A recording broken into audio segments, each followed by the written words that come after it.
Liebe Zuschauer, herzlich willkommen zu Wirtschaft TV vom Parkett der New York Stock Exchange. Bei mir ist Stephen Guilfoyle von Deep Value. Steve, thank you so much for joining us today. Oh, thank you, Manuel. The pleasure's all mine.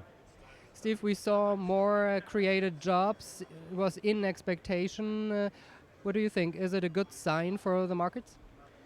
Well, it's a good thing that it was within expectation for April. For March, we saw a very negative revision. February was kind of raised at maybe 2,000, kind of stayed on the number. Overall, I think the job creation is kind of sluggish, but we did see a slight reduction in the U6 unemployment rate and a slight increase in the participation rate. Both of those are positives. Wage growth, however, was below expectations, and that's what the Fed is watching these days. Also Steve sagt, die Zahlen sind ganz in Ordnung, obwohl man auch sagen muss, dass der März ja noch einmal nach unten revidiert wurde. Der April lief ganz gut und wenn man das zusammenfasst, dann gibt es doch noch einige Probleme auf dem Arbeitsmarkt. The unemployment rate went down 0.1%. Is that a good sign or is it just because of long-term unemployments are not anymore in the statistics? You know, the headline unemployment rate went down to 5.4%. Nobody who really studies economics pays attention to the headline unemployment rate. We really look at the components.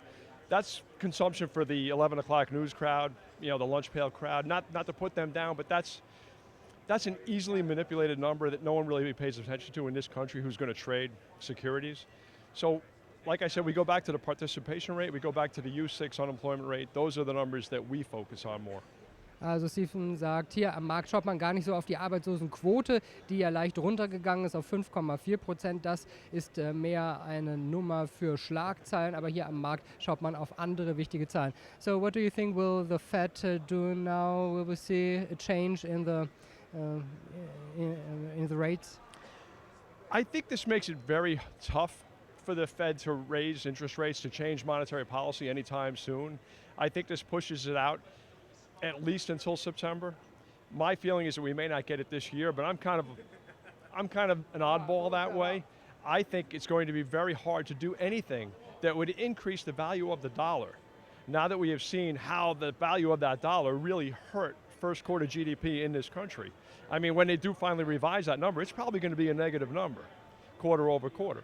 So how can you possibly do something that would increase the value of the dollar when the rest of the world is doing things that would decrease the value of their currencies? Also die Frage war, ob die US-Notenbank die Zinswende nun bald angehen könnte und Stephen sagt, er glaubt nicht, dass es vor September passiert, vielleicht sogar nicht mal in diesem Jahr, das ist sein Gefühl, denn die Zahlen, die wir auch gesehen haben vom Bruttoinlandsprodukt vor kurzem und vor allen Dingen auch der starke Dollar, die belasten und würde der Dollar noch stärker werden, wäre das doch ein großer Negativpunkt für die US-Wirtschaft. Stephen, what's your outlook for the second half of this year? Will the growth continuing or do we see a little pushback?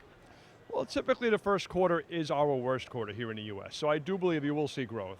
I don't know how strong the second quarter will be, but the second half of the year should be better. I think we'll get up to that annualized rate of around 2%, maybe 2.5%.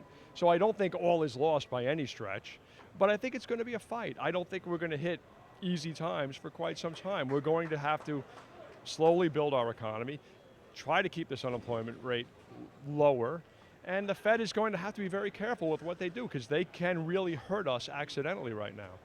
Also Stephen sagte, das zweite Halbjahr wird besser werden, aber es wird ein Kampf sein, denn auch die US-Notenbank Fed muss erst einmal schauen, wie es weitergeht, bevor sie irgendwelche Maßnahmen ein- und durchführen wird. Stephen Guilfoyle of Deep Value, thank you so much for the interview, appreciate your time and thank you for watching Wirtschaft TV.